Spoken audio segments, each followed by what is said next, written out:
Imagine being such a hardcore gamer that even expert mode feels like a boring tutorial. That's exactly where our protagonist stands. Seeking the ultimate thrill, he intentionally chooses Hell mode for his new life in a fantasy world. But here's the catch. He doesn't start as a king or a hero. He spawns as a lowly serf, the bottom of the barrel, where leveling up takes an insane amount of grind and strategy. Can his gaming knowledge help him survive and eventually dominate a world designed to crush him? You definitely want to stick around until the very end to see how he breaks the game. But before we dive in, drop a comment down below. Where are you watching from today? And don't forget to smash that subscribe button for more anime recaps. Let's get started. This story begins as our protagonist's favorite game shuts down all of its servers. With the game gone, the protagonist realizes that he will have to touch grass if he doesn't find another game soon that needs 10 years to beat. So, he gets to searching for a hardcore game on the internet and comes across a game that claims to have no ending. With the protagonist's interest already at its peak,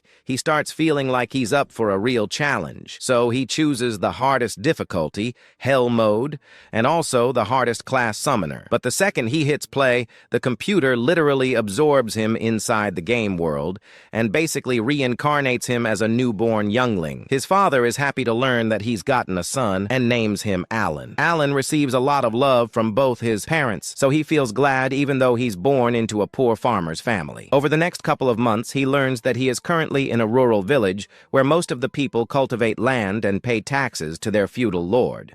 Alan's dad, Roden, is a farmer, and his mother, Teresa, is a housewife. Since both Roden and Teresa are in their early 20s, Alan believes that he will soon have younger siblings and can't wait to become part of a bigger family. One night, Alan recalls the basic isekai trope and uses the command stat window open. It works, but instead of a holographic system menu popping up, a grimoire appears, causing Alan to freak out. He quickly uses the command stat window close before his parents come in and pretends as if he's asleep. After making sure the parameters are clear, he summons the grimoire again and goes through its pages. The first page has Alan's stats written down, and as expected, all of them are at the lowest rank. The next page entails the details of Alan's summoning skill, and reading it, Alan learns that he apparently is already able to summon H-ranked insects and beasts. The book suddenly glows and flips itself to a new page. It's a message from Elmia, the creator of this world, who explains that the summoner class is still under beta testing, so he apologizes if Alan faces any difficulties because of his chosen class. Alan doesn't care about the message and proceeds to summon an insect. But no matter how many times he tries the incantation,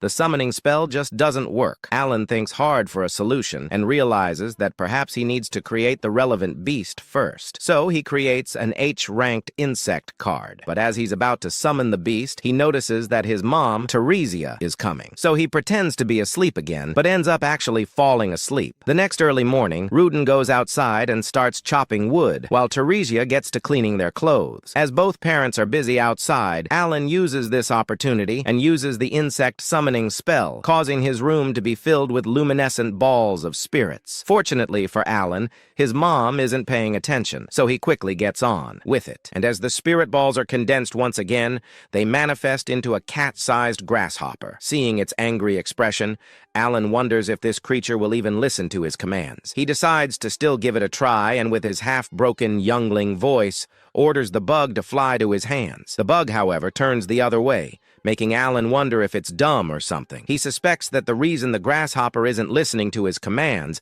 must be because he hasn't met the necessary conditions yet. So he checks the grimoire and looks at the grasshopper's stat menu. He picks the name Dina for the green bug and then looks at its stats. When he learns that this tiny little insect actually gives him +1 endurance and agility, this fact causes Alan to blurt out the word awesome on impulse, prompting his mom to enter the room. Seeing the ugly insect grosses Teresa out, and she instinctively stomps on it. Despite this accident, Alan continues to test his summoning skill whenever he gets the opportunity, and one day decides to summon a beast. A white rat comes out, and as expected of an H-rank beast, it's also dumb as bricks, just like Dina. Still, Alan gives it the name Mousy, and then looks at its stats when he learns that it actually has an ability called Scurry. Alan manages to activate this ability, causing Mousy to scurry around him. This makes him wonder what kind of strong monsters he can potentially eventually summon and control. For now, he can only create a total of 10 summoning cards. So he creates 10 Mousy cards,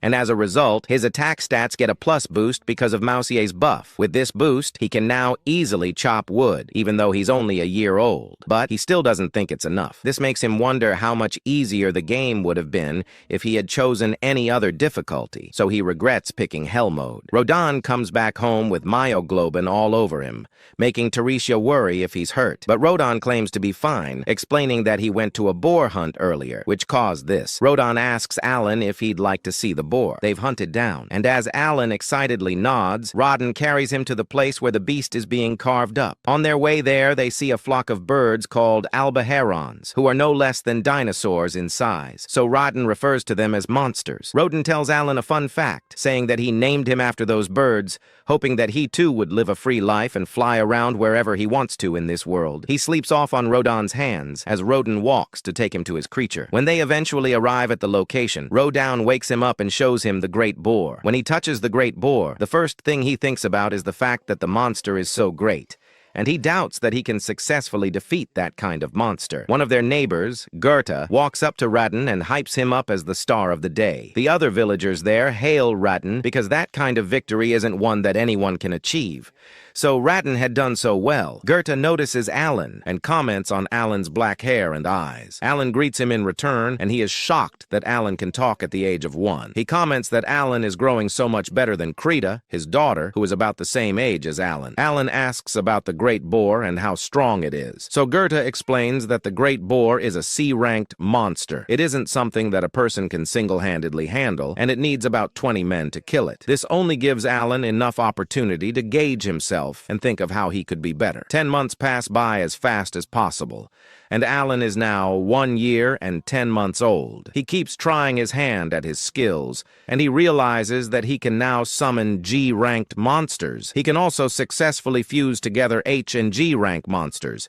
He has cards of both H and G-ranked monsters and checks his cards, then tries to use his newly acquired power, but he gets a notification that he has low MP. He assumes the problem is hunger, so he goes to eat his meal. He rushes a huge plate of food, and his parents look visibly concerned, but he returns to his room immediately to check his powers. When he tries to fuse the cards again, it doesn't work. Again, he has low MP. He considers summoning another card, but again, he has low MP. Eventually, he gives up on it. 3 years pass by, and Alan is now 3 years old. He has gained enough strength and MP, and he can now fuse together his 2 cards. He fuses a G-rank and an H-rank card and gets a GH card. Then he summons a pet from the card. He successfully summons a bird G, and he is excited. The bird, which he names Chappie, is level 2 in agility and strength, and it also has the skill Voice Mimic, which makes Alan assume that he could validly use it against enemies when fighting. Alan goes outside with his new pets. The first one is Hoppy, a tiny bird that hops. He asks Hoppy to hop, and he hopes to use the hopping to distract his opponents. The next is Molly, a pet that has the ability to dig. He asks Molly to dig,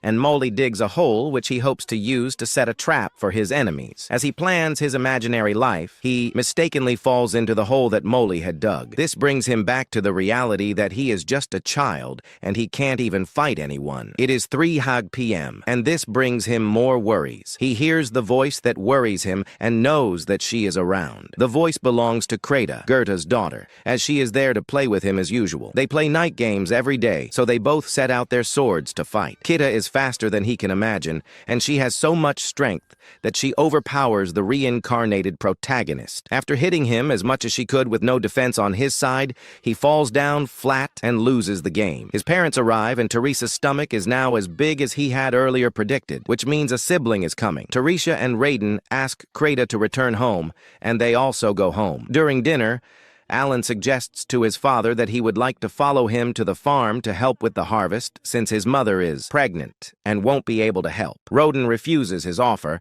and Teresia also insists that she is strong enough to continue. They appreciate the fact that he has been helping with the house chores, but he is still a kid, and a 3-year-old boy shouldn't be on the farm. To him, he already has the strength of an adult and can take the burden off them. However, he understands that they wouldn't want him to do that because no parents would want to subject their their child to such a thing. Tereshia tells him to continue playing with Krata. They comment about his night games with Krata and how good they are. Roden informs him that with their present skills, they can't wait to see what their abilities will be during the appraisal ceremony. Alan doesn't know about it, so Roden explains that when they clock the age of 5, a ceremony will be held where they will learn what skills they have. If they get good skills, they will be able to break out of Surfam. Roden also comments that he has been seeing Alan throwing stones at the tree outside and inquires why. Alan lies that it is because they told him there are monsters outside, so he wants to throw stones at them to protect his mother. The real reason he has been throwing stones is to confirm if he has any other skills besides summoning. The following day, he practices his summoning. He has gotten to the stage where he can summon all day without getting tired. He looks at his aunt Danka too, but gets distracted when Krata arrives. They go for their usual duel, and as usual, he loses and falls. Roden arrives and Tereshia comes to greet him. Unfortunately, Dana hops onto her and she falls in fear. She recovers after the scare jump, but suddenly gets severe stomach aches. Her water has broken and the baby is on its way. Roden commisses Krata to get her mother Matilda while he takes Teresa to the bed. Trying to help in his own way, Alan helps to boil water. He goes to inform them that the water is hot.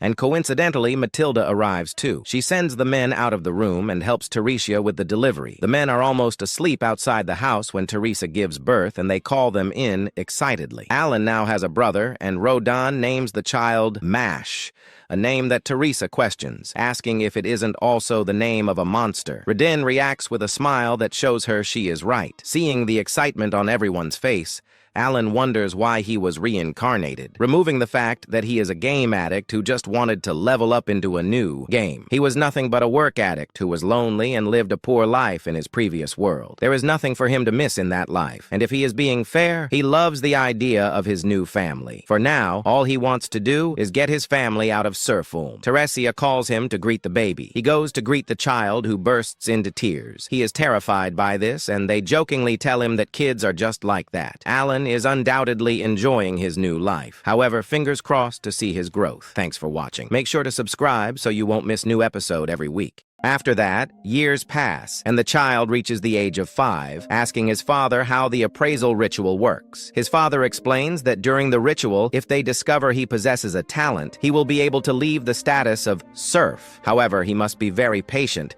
because since the exploitation of these lands began, countless children have been born. And now most of them are 5 years old like him. As they move forward, they meet Kurena and her father, and everyone goes together to the commoner city. Kurena was extremely excited, hoping to receive the swordsman talent to become a knight. Upon arriving at the church, Alan notices there are many boys, some of whom look very clean and are dressed better than them. He wonders if these are the commoners. While doing so, he notices a group of people looking at him and mentioning his black hair, which is very rare among serfs. Shortly after, officials welcome the future heroes of the lands and tell them that everyone will be given a chance, because even the nation's hero can be born a serf, like Saint Classus, who was born a commoner, or Swordmaster Dober, who was born a serf. Alan is amazed and understands that he must be of a low rank for the hero and weapon master classes. Now the conditions of the game are repeating in this place. They quickly enter the church, where Alan notices 3 statues. In the center is Mia, the same one who sent him a message when he was 1 year old. Then the rituals begin, and the first to step forward is the son of the town chief, named Paromus. Upon touching the crystal, the priest sees his statistics and announces that he is a merchant. His father gets excited because trade runs in his blood, while Alan notices that every talent has a rank as well, taking the opportunity to write this down in his notebook, which he realizes only he can see. Then another boy passes, leaving in tears after discovering he has no talent. Among those appraised is Dogora, the only one so far to have a skill at rank A, in addition to possessing the axe talent, and he was very excited. When the commoners finish the rituals, it is the serf's turn, and they pass through very quickly. Finally, it is the turn of Kurena, Gerda's daughter, who runs excitedly to touch the crystal. When she does, the entire place lights up, and the priests are surprised when they see the slate. Kurena asks them about the result without understanding anything, and the priest tells her she won the grand prize. Kurena's talent is Swordmaster. Everyone is surprised and excited to discover the existence of a Swordmaster in their village. Gerda feels excited,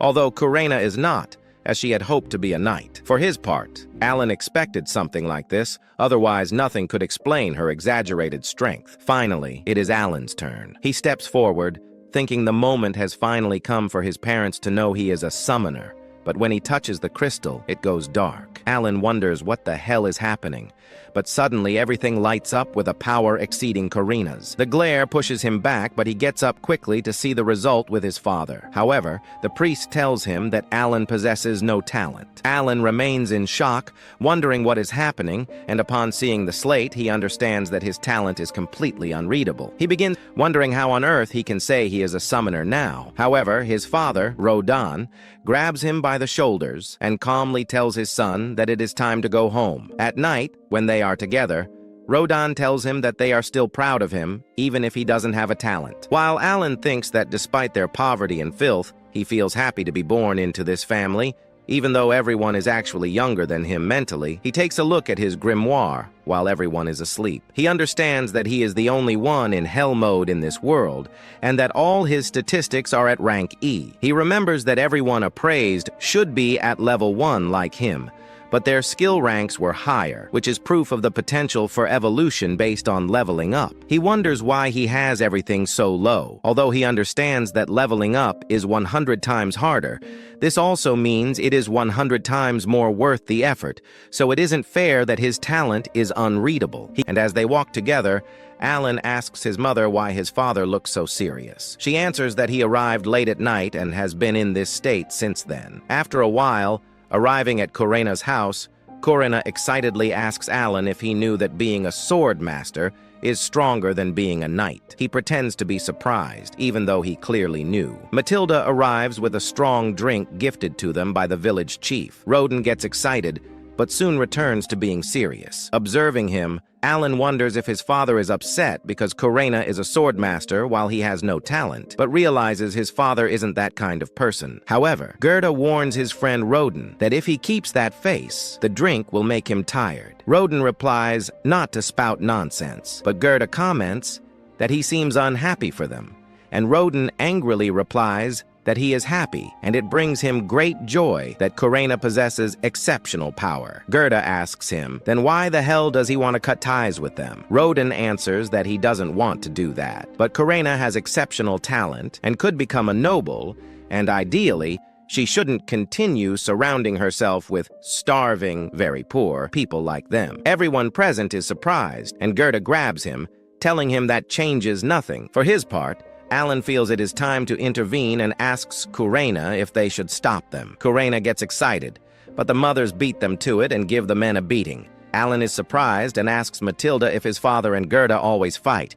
She reveals that they always have, but calmed down a bit after the children were born. Before that, they fought over anything. Teresia reveals to them that the four have been friends since birth, and 10 years ago, when they heard about these lands, they all moved together to exploit them, so they joined forces to build their homes. While they talk, Gerda and Roden remember the moment they built the houses together, and now that they are calmer, they drink a toast to that. Days go by, and one day Gerda is told that a knight is looking for Kurena, who was just fighting with Alan. Now, in a scene change, while in the city, everyone talks about Kurena, but Dogora, the boy from before, asks Alan what a talentless person is doing in this place. But Kurena intervenes to defend him, telling him that Alan is a very strong person. Dogora tries to bite him, and Gerda grabs him before he causes a disaster. Meanwhile, the village chief announces that the knights have arrived, and Zenov, the captain of the knights, who is also a sword master, is introduced. Meeting with the village chief,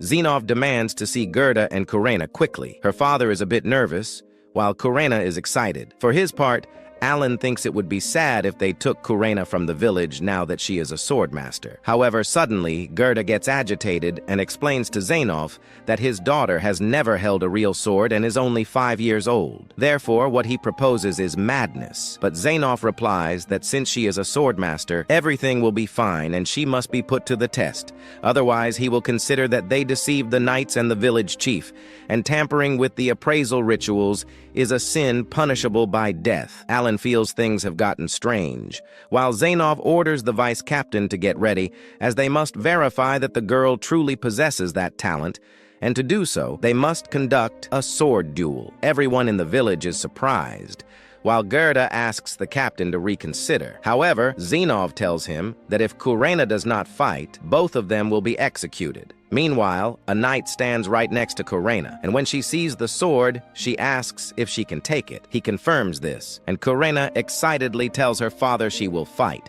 which almost causes him a heart attack. Now, in a scene change, she finds herself facing the vice captain of the knights, who introduces himself as Librant. The fight begins, and without wasting time, Kurena attacks Librant, surprising everyone to see the little girl capable of handling a sword of that size. The problem is that when Librant gets serious, he pins her to the wall with a single kick. Gerda tries to intervene, but the knights stop him, as do Alan and his father. Gerda feels frustrated because despite Kurena having great talent, she cannot compete with the true experience of the vice captain. However, Kurena gets up again and begins to release an aura from within. The vice captain gets nervous, and Kurena attacks him quickly. Now he can do nothing but defend himself. He realizes Kurena possesses an extra skill, and now with a single sword strike, the child breaks his sword. Zenov ends the fight, while Kurena thanks the vice captain with a big smile for the fight, commenting that he is very strong for an old man,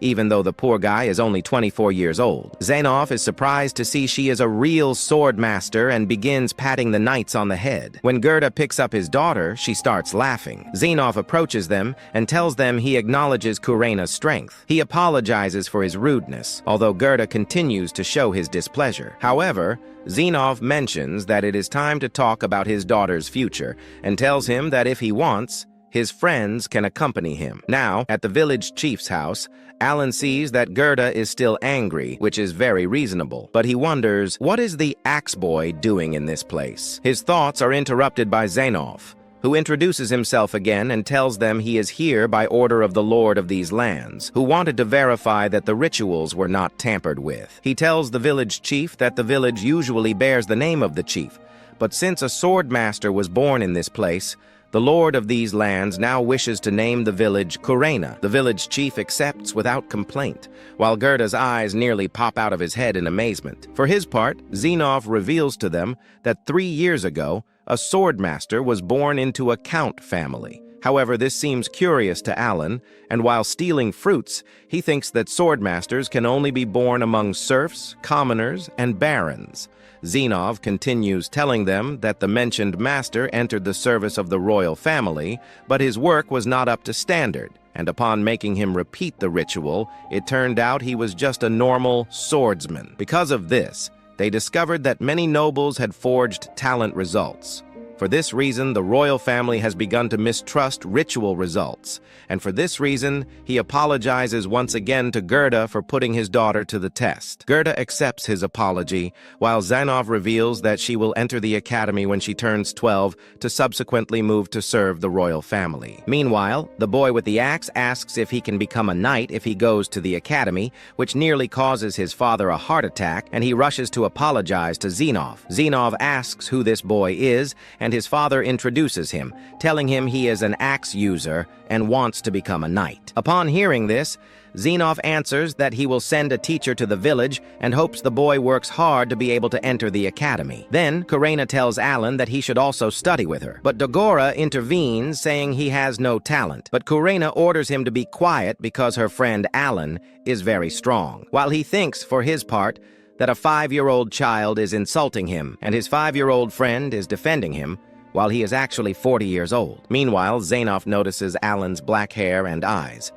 Roden tells him this is his son, while Gerda introduces his friend Roden. Zenov stands up surprised and asks if he is the boar hunter. He apologizes for committing a folly, as he almost didn't greet the hero of that village properly. Roden asks why he calls him that, and Zenov reveals that the lord of these lands is very pleased to receive the giant boar meat every winter that the village sends. He knows he risks a lot hunting them, so he congratulates him on his wonderful work and hopes he receives praise from his dear lord. Roden accepts and shakes his hand, and after a while, he says goodbye to his friends. Upon heading home, he mentions that if a serf like him can earn the recognition of others, then despite the harshness of life, they must continue living with their heads held high and with dignity. Alan understands this. In the end, his difficulty lies in hell mode, and before returning home, he reveals to his father that he has a gift for his mother and MASH. He asks if he shouldn't have done that, but his father starts laughing and reveals that he also did the same thing. What a pair of rascals. This concludes our episode today. To follow more episodes, please subscribe to the channel and activate the bell button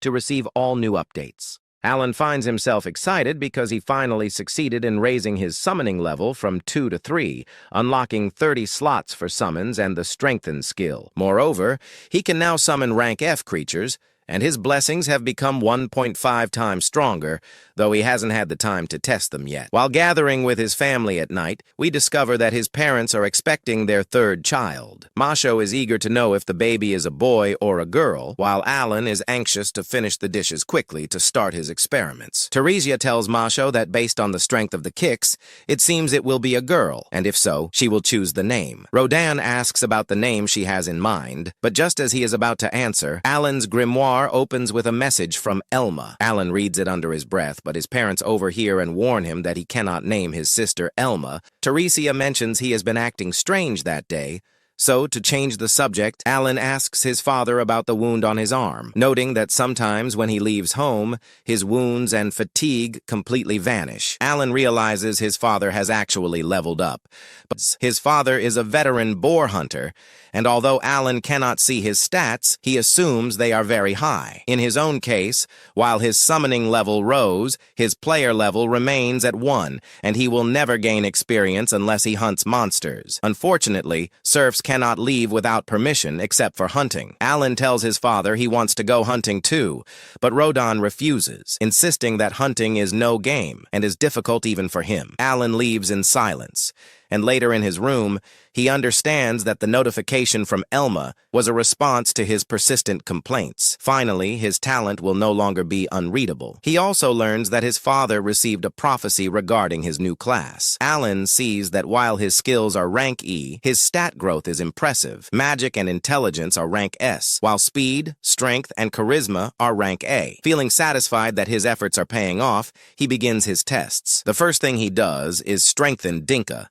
surprised to see its stats increase significantly, though this doesn't change his own shared bonuses. He summons the enhanced Dinka, which remains the same size but looks more majestic. However, his mother interrupts the test, terrified by the sight of Dinka, and kicks it into the other world. The next day, Alan discovers that the Strengthen effect persists even when the summon returns to card form, meaning he should enhance as many as possible. After seeing his father off, Alan goes to hang the laundry, recalling that his previous synthesis attempts were mostly failures. However, by mixing a rank F insect with a rank F bird, he successfully summons a rank F plant. He is intrigued by the ability to summon plants, and his excitement grows when he sees their blessings increase both his magic and strength. This boost will allow him to produce more cards, as his previous pace would have taken years to level up. He summons the plant to see its special technique, and upon seeing it is a small apple, he names it Abpo. He remarks that it doesn't look fit for combat, but the apple shows its technique, fragrance. When he asks it to demonstrate, it plants itself in the ground and sprouts a small stem. Alan is disappointed, wondering if it's a joke, but realizes the garden will at least smell nice, though he grumbles that he didn't reincarnate just to be a gardener. His mother calls him for a meal, and he desperately orders Abpo to return to card form, but the apple doesn't listen. When his mother arrives, she notices the sprout and comments on its lovely scent, though she doesn't remember it being there. Alan wonders about its utility beyond providing stat bonuses. Time passes, and we see him training with Gerda, who, as usual, defeats him, but asks in surprise if he has grown stronger. Alan checks his book and sees his swordsmanship has reached level 3, and thanks to his expansion, he has much more strength and stamina. He tells Gerda he has indeed become a bit stronger. Looking at his grimoire, he thinks that Pochi is the only one with an offensive technique, but he cannot test it on humans. He glances at Gerda, considering it, but decides not to be reckless. Later at sunset, he is seen throwing stones at a tree trunk. He has done this 200,000 times. Masho tells him he is exhausted. Alan does this to see if he can level up, but receives nothing. Yet he finds it hard to stop, never knowing which throw might trigger the level up. Masho leaves him alone near Abpo's sprouts, and Alan realizes that thanks to Abpo's technique, his mana recovers in 5 hours instead of 6. On a rainy night, the family grows worried when Roden is late. They hear a noise and find Gilda and other villagers carrying a seriously injured Roden. Inside, Gilda reveals a wild boar gored him. Roden is very weak, and they cauterize the wound to close it. Gilda tells them he is out of danger thanks to a Morus flower. Teresia asks how they got such a precious flower, and Gilda explains the Knight Commander gave them gold coins as an apology for a previous incident, which they used to buy it. However, one of Gilda's companions blames everything on the commoners, and the others agree. Masha wakes up, and Alan takes him back to bed. Gilda stays with Roden and advises the others to rest. Later, alone with Gilda, Alan asks if what they said was true. Gilda reveals the village chief ordered the commoners to join the hunt because boar meat is vital. Most goes to the landlord, while they share the scraps. Commoners don't hunt alone because it is dangerous, but the serfs continue to hunt to sustain the people. Gilda explains the commoners joined because a hero, Roden, appeared among the serfs, making the chief believe they would be safe. Roden and Gilda opposed, including amateurs, but couldn't disobey. The commoners, acting tough because they couldn't stand being trained by serfs, fled in panic during the hunt. When a boar was about to kill a commoner, Roden intervened and took the hit. They killed the boar, but at a high cost. The next day, Roden wakes up relieved to see his family. Meanwhile, Alan reflects on his past behavior. He was only focused on getting stronger and viewed the world like a game, ignoring the harsh reality his family faced. It was time to act. Gilda arrives with Roden's share of the meat, promising to care for the family through winter. Roden thanks him, but Alan interrupts, asking his father for permission to protect the family himself, vowing to do his best. Alan begins performing his father's tasks, amazing everyone with his strength. He decides it's no longer time to act like a child. Since Kurena is the village's future hero, it's fine if he stands out a little. He sacrifices some magic blessing for more strength, prioritizing his family. While harvesting potatoes with Gilda, Alan reflects on the fact that 60% of the harvest goes to the village chief, leaving them short for winter. The chief and his son, who was responsible for the hunting accident, visit to apologize. The son kneels for forgiveness. Alan is furious, but Roden tells the boy to be more careful next time. Alan is stunned by the gold his father received.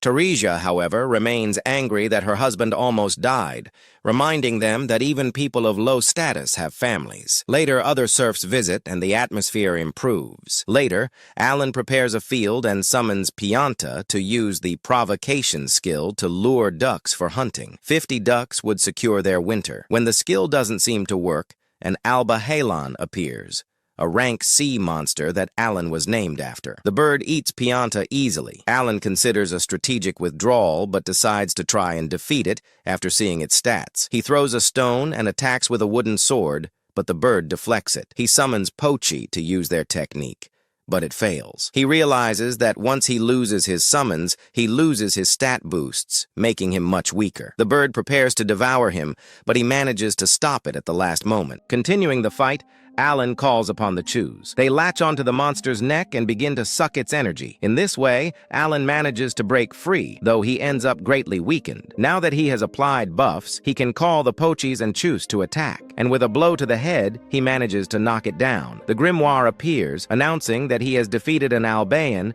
and obtained 100 experience points. Alan celebrates this, saying it was more satisfying than he thought. He then goes to his family to tell them of this feat, bringing the Albaon with him, although he lies to them, saying he caught it in the sky. Everyone looks on in amazement, though Mash starts to cry. His father asks his son if he hasn't broken anything, but he says he is fine. Gelda is impressed that he captured it using only a wooden sword and stones, though he sees the dog bites Alan has and asks if it bit him. Alan replies that he isn't sure, as he was very concentrated. Gelda simply believes him and tells Roden that he will take care of bleeding the creature. At that moment, Alan sees the bump on Gelda's head, imagining that Kurena hit him. But, well, details. After this, Gelda takes Alan to help him with the Albaon. Gelda tells him that of its 60-kilo weight, once bled, you are left with 20 kilos. Only half of that is edible. However, the wings are very valuable. To Alan, Gelda sharing this seems very kind,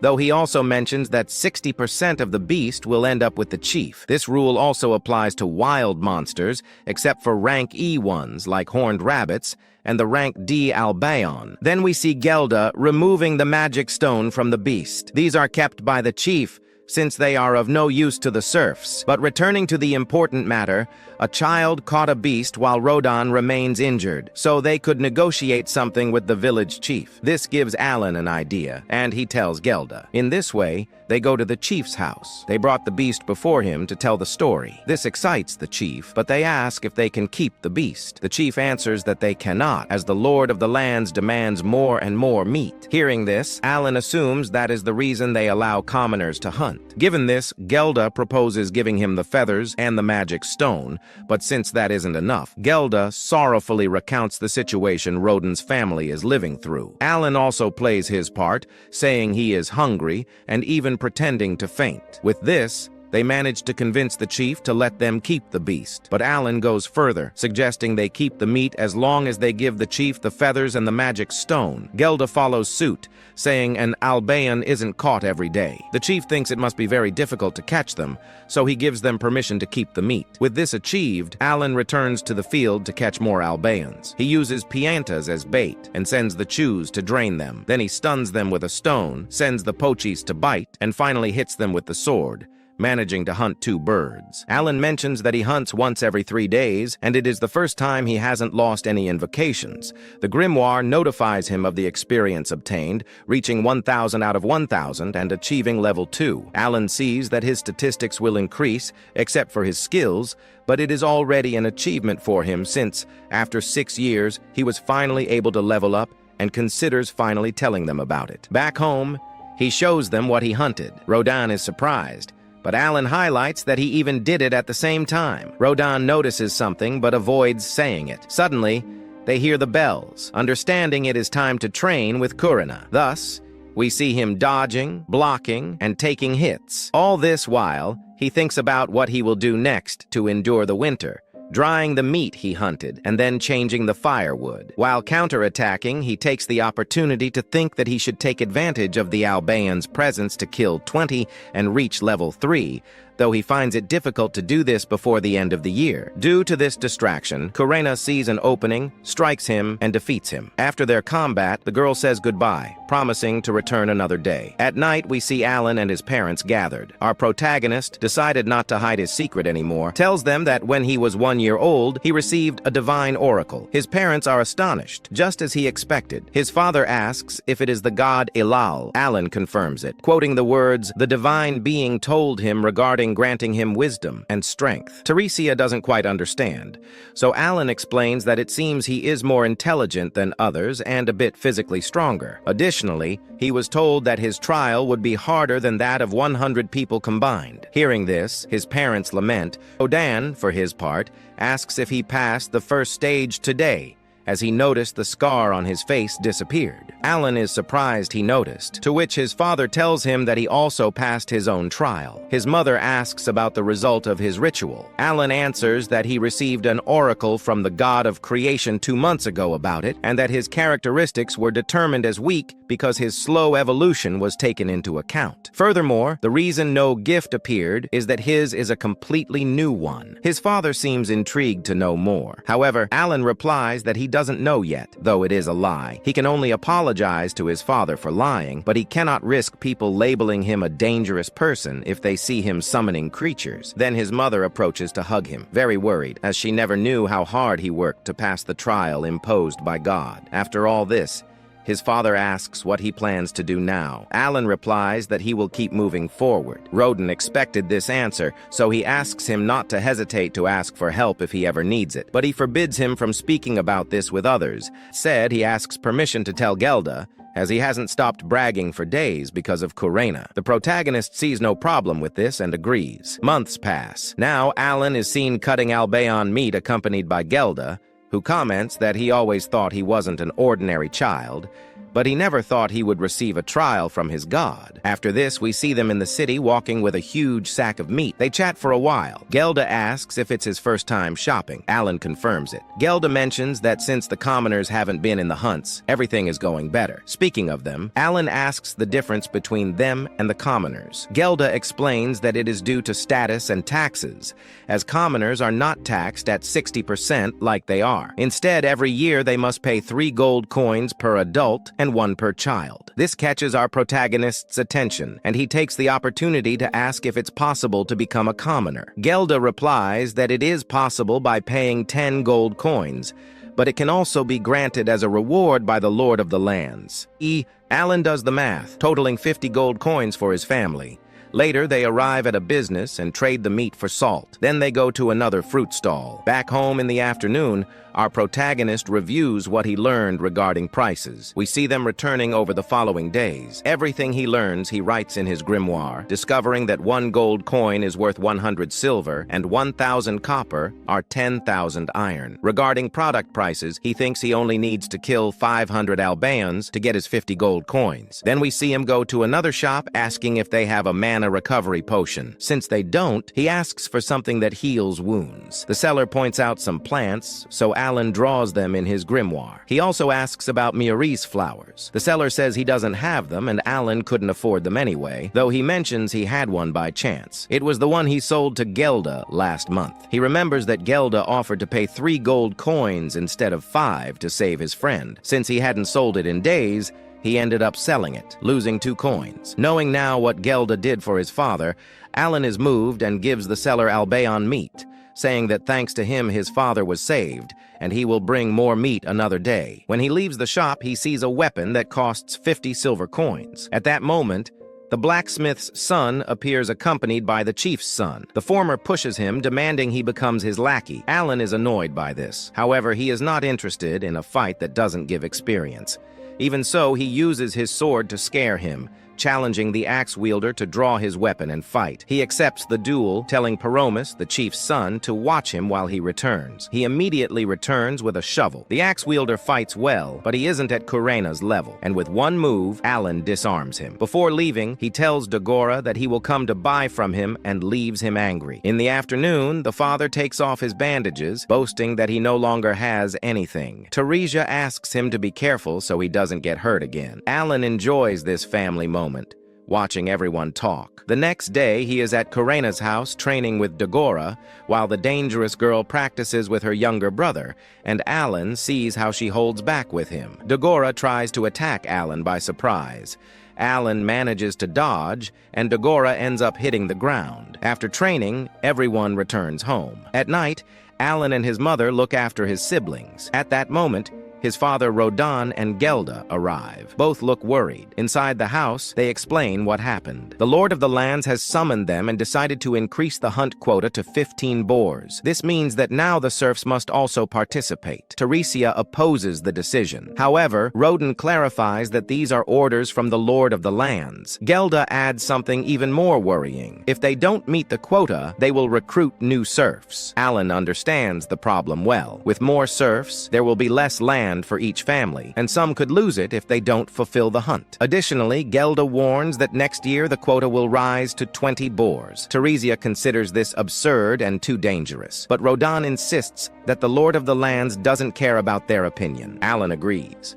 He says that even if they meet the quota, the chief could increase it again. That would only worsen the situation. When Gelda criticizes the commoners for being useless, Alan accepts it but claims they can make them useful. He trusts in the wisdom granted to him and asks to be allowed to take charge. Days later, Alan arrives accompanied by the commoners and the other serfs, ready to act.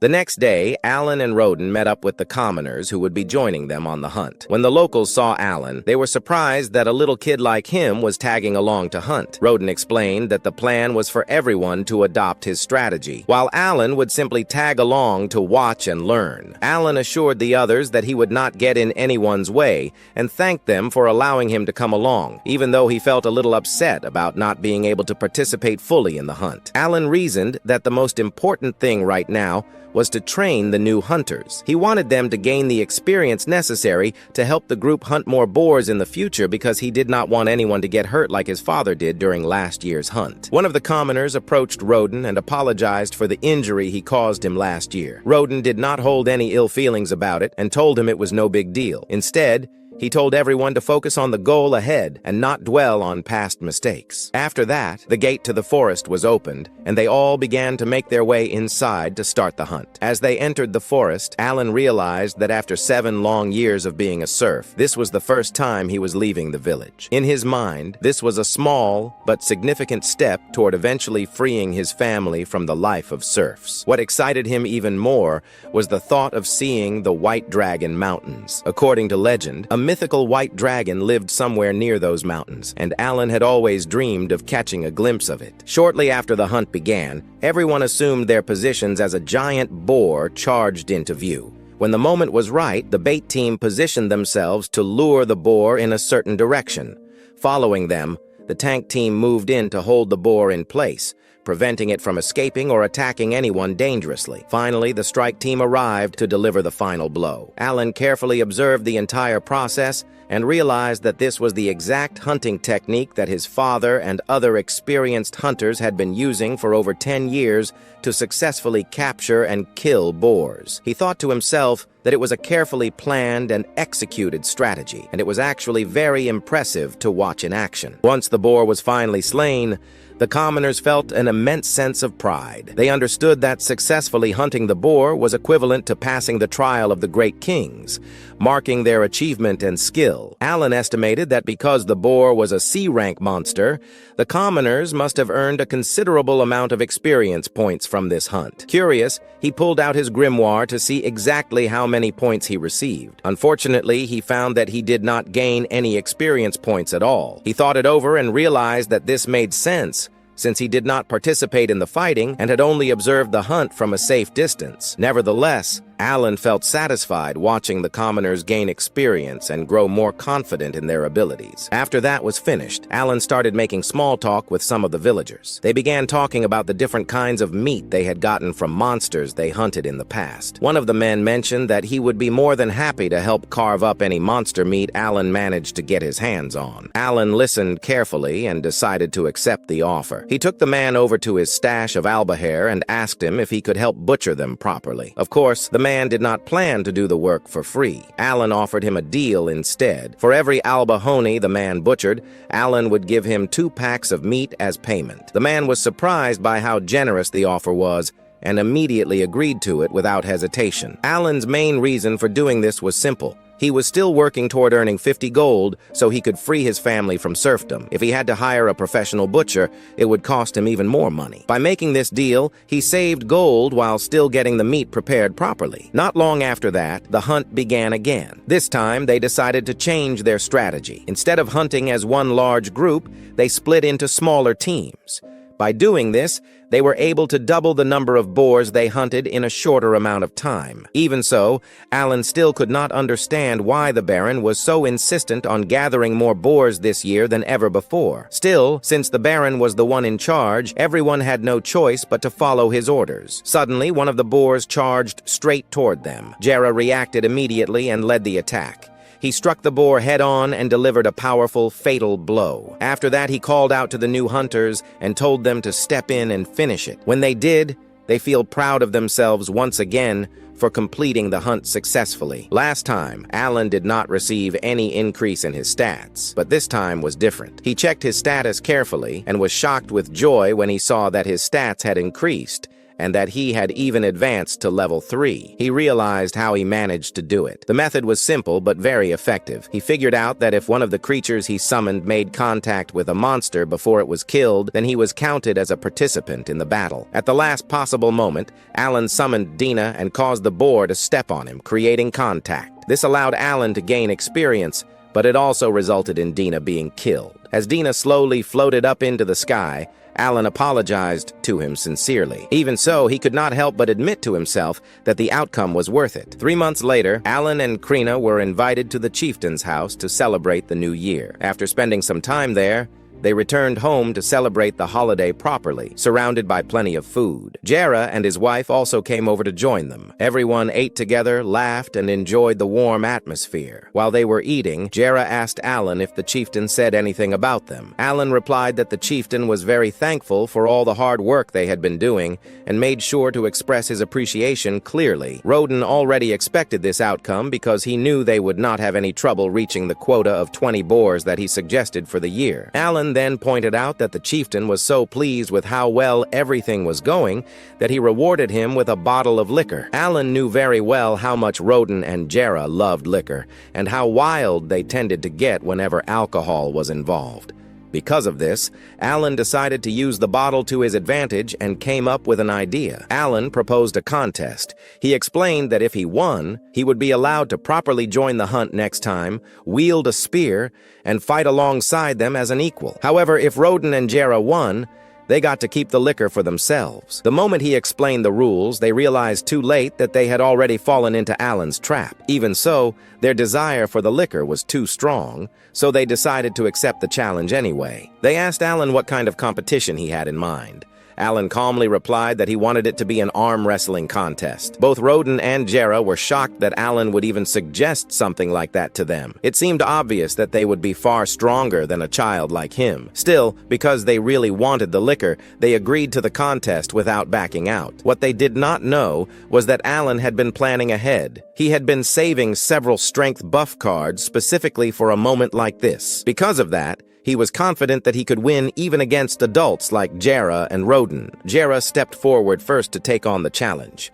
He fully expected the match to be an easy win and did not take Alan very seriously at the start. However, as the contest began, Jera quickly realized that Alan was much stronger than he expected. Alan held his ground firmly, refusing to give in. Jera put up a strong fight and pushed back with all his might, but in the end, Alan managed to overpower him and win the match. After the contest, Alan thought carefully and estimated that Jera's strength stat must be somewhere between 150 and 200. Next, it was Roden's turn. Alan could tell right away that Roden was on a completely different level. While Alan's strength was somewhat close, Roden's power far surpassed his. No matter how hard Alan tried, Roden steadily pushed him down and won the arm wrestling match. With the contest decided, Alan kept his promise and handed over the bottle of liquor. Roden and Jera happily accepted it, and soon they were all drinking together and enjoying themselves. Although Alan did not get the result he wanted, the contest was not a waste. It helped him understand his own limits. He now knew that Jera was roughly around D-rank strength,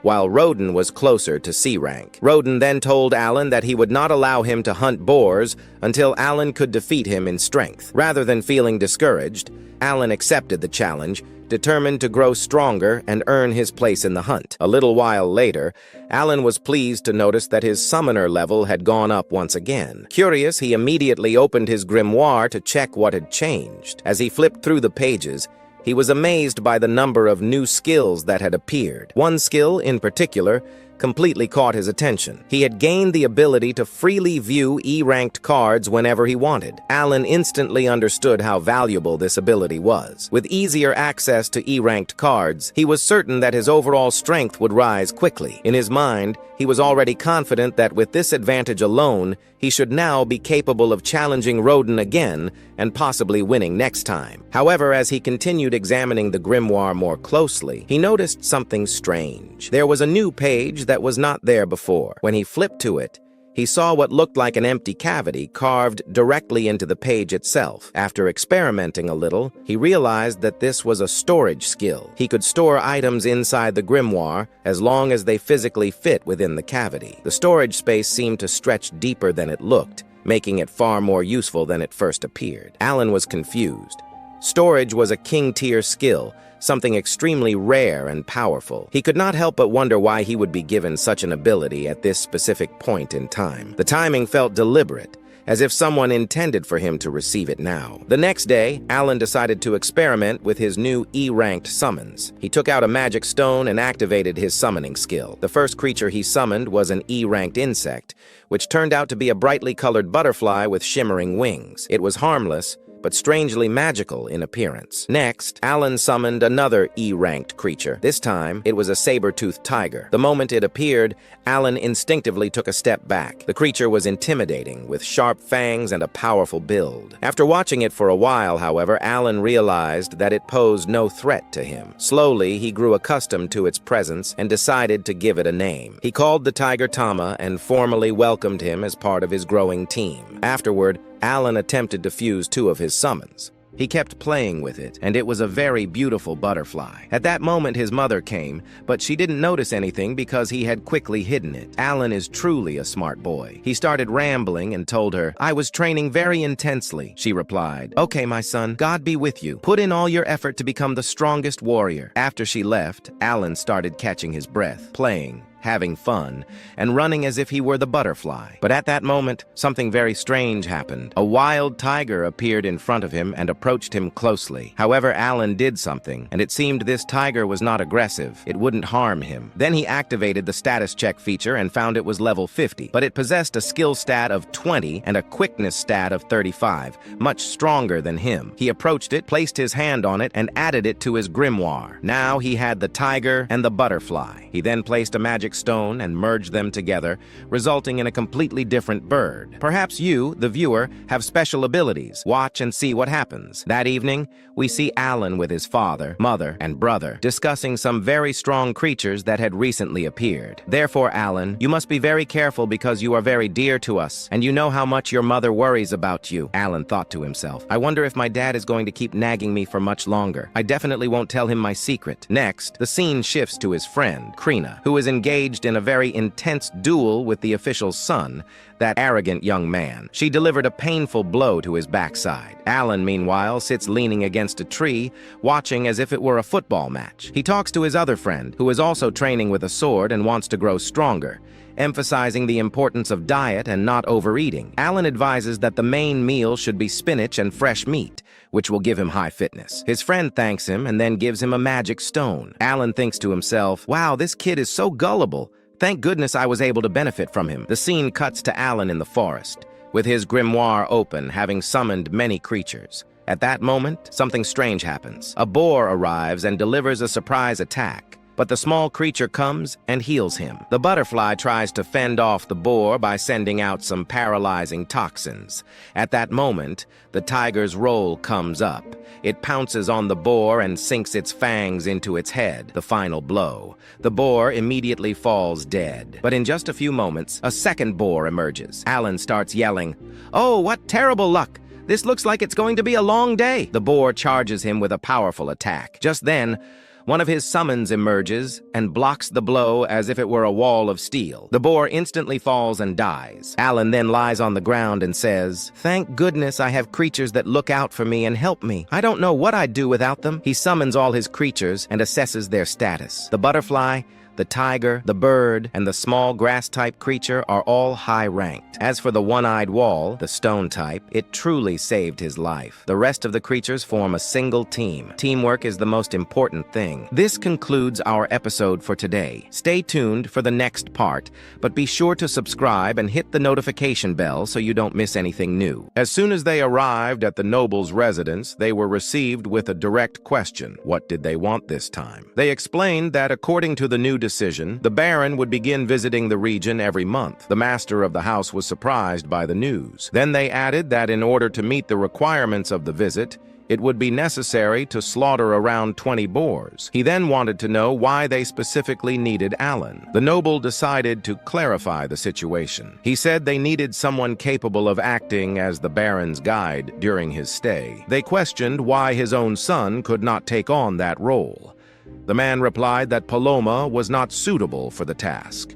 Alan understood immediately. Deep down, he knew that it was true. He agreed without resistance. The noble explained that he expected Alan to help demonstrate hospitality, beginning with a dinner before the hunt. Alan realized that the intention was to entertain him and please him, perhaps even win him over with small courtesies. Even so, he made it clear that he would not be easy to manipulate. The noble had heard comments that Alan's ideas had contributed to the success of the hunts the previous year. He was confident that the boy would be able to handle that responsibility. In Alan's thoughts, however, he cared little about the Baron. The reality was was that as a serf, he did not have many options to leave the village. If he continued merely hunting boars and albatrosses, it would take at least 10 years to reach the status of commoner. The boy's father explained that if he refused, there would be no problem. Alan remembered something important. The Baron had the authority to grant the title of commoner. That could be his chance to rise in the social hierarchy. After reflecting, he decided to accept the role of guide. On the day of the Baron's arrival, the city was restless. Nobles made a point of flattering him. His daughter, Cecile, was also present. The Baron thanked Deboki for the work carried out over more than 15 years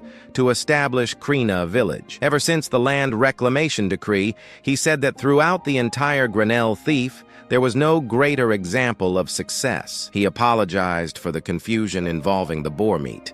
He knew that the extra request was troublesome, but he could not refuse a direct order from the king. The host was shocked to learn that the request came from His Majesty himself. Irritated, he blamed Viscount Carmel for having mentioned the hunts before the king. The butler advised him to calm down and taste the meal. Upon trying the dish, he was surprised by the flavor and asked what kind of meat it was. Not knowing how to respond, the host remained silent until Alan asked for permission to speak. He explained that it was a dish from Albaon prepared with meat slaughtered the previous day. They had used breast, thigh, and liver, seasoned with fresh herbs. The Baron asked whether the boy was the host's son. He replied that he was not, that Alan was a separate case. Someone at the table recalled that he was Roden's son, the hunter. Alan thanked them for recognizing his face and informed them that he would be the guide on that occasion. The Baron was impressed by his manners and asked whether his father had been a knight. The host explained that he came from a family of serfs. Cecile showed irritation and questioned why they had allowed a serf to be present in the house. Her father immediately reprimanded her,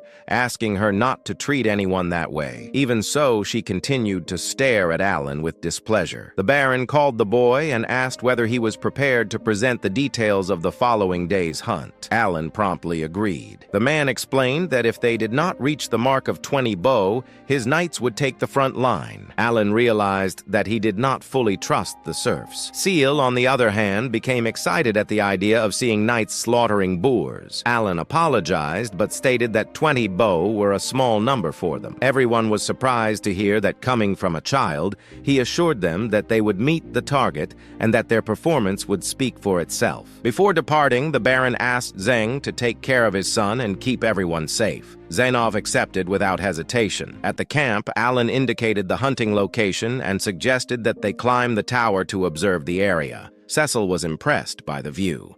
He explained that that was the forest where they faced the boars. Soon after they were informed that the hunters had arrived, Alan commented that the armor being used had been produced from scraps of hide, bones, and tusks from previous hunts, and asked that they convey thanks for the authorization. On behalf of his father, Roden, he explained that the strategy consisted of attracting the boars into the hunting zone. Speed was essential, which was why they used light equipment. He asked for patience as it might take some time before the animals appeared. The Baron was impressed and remarked that he would send a tutor the following spring to help Alan study for the academy entrance examination. The boy understood, but he knew that in the reality of Kurena, studying was something distant. Suddenly, a man appeared running, chased by a boar. He and his group raised their shields to protect themselves. Then they used spears to wound the creature, and Roden appeared to deliver the final blow. Everyone was impressed by the group's coordination. Even without great individual strength, they worked together and considered themselves worthy of being called warriors. Soon after, 2 boars appeared. Some suggested calling the guards, but Alan asked them to wait. He explained that the hunters were trained for that type of situation. In his thoughts, he believed that every creature lured in should be killed. Letting one escape was wasteful. However, in the past 10 years, he and his father had not managed to eliminate all the animals, mainly due to the lack of proper armor. 60% of the meat was collected as tax, and the remainder had to be exchanged for basic items. The spears were the only equipment they could improve. Even so, by mastering efficient strategies, they were gradually able to enhance their resources. After observing the difficulty of the confrontation, someone commented that 17 bow were still missing. Alan corrected them. Only 10 remained. 7 had already been slaughtered at the end of the previous year. He believed they would reach the target before the following month. The Baron was impressed and concluded that his knights would not be necessary. Alan gave thanks, imagining that his father would be pleased. Then he made two requests. The first was authorization to construct 2 shield walls. The Baron asked whether that was for the next hunt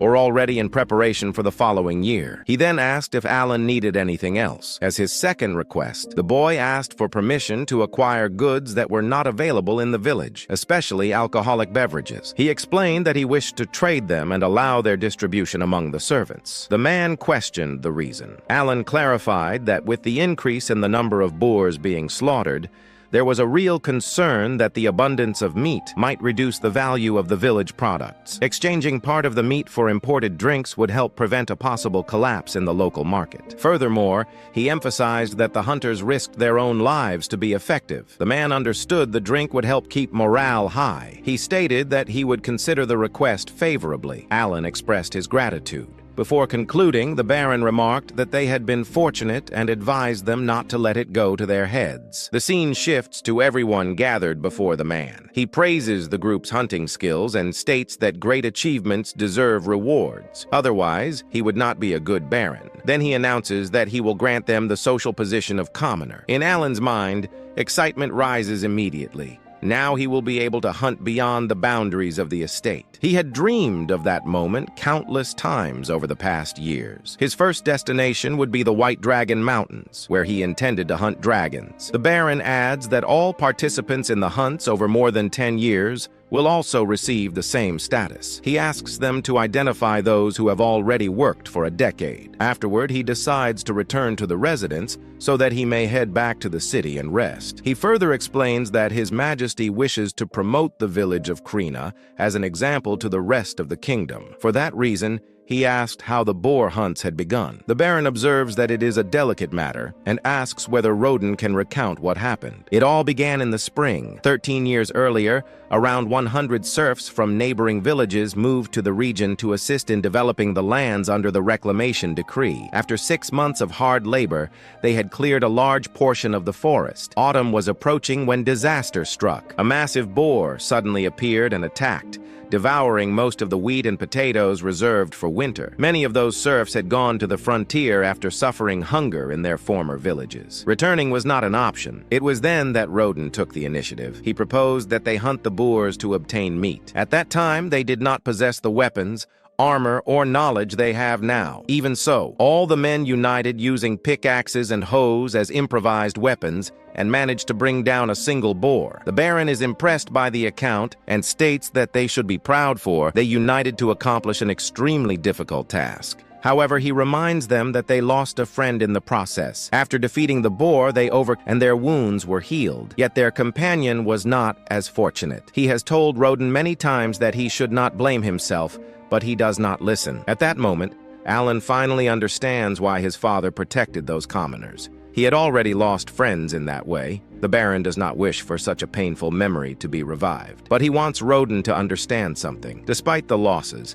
the village would never have prospered without his prudent decisions. He wishes to honor everyone's bravery with new rewards. Roden then asks whether his son could work in the Baron's household. The man consults the butler about the existence of a vacancy. He replies that there is one. The request is then accepted. Alan, however, does not wish to work there because he needs to take care of his summons and feels that he must find a way out of that situation. Even so, seeing his father so happy, he keeps his thoughts to himself. Upon arriving home, he bids farewell to everyone. He decides to have one last sparring match with his friend, and this time he wins. He tells her that they will continue seeing each other often. His father asks him to work with dedication, for that is the first great opportunity of his life, and says that he places many expectations upon him.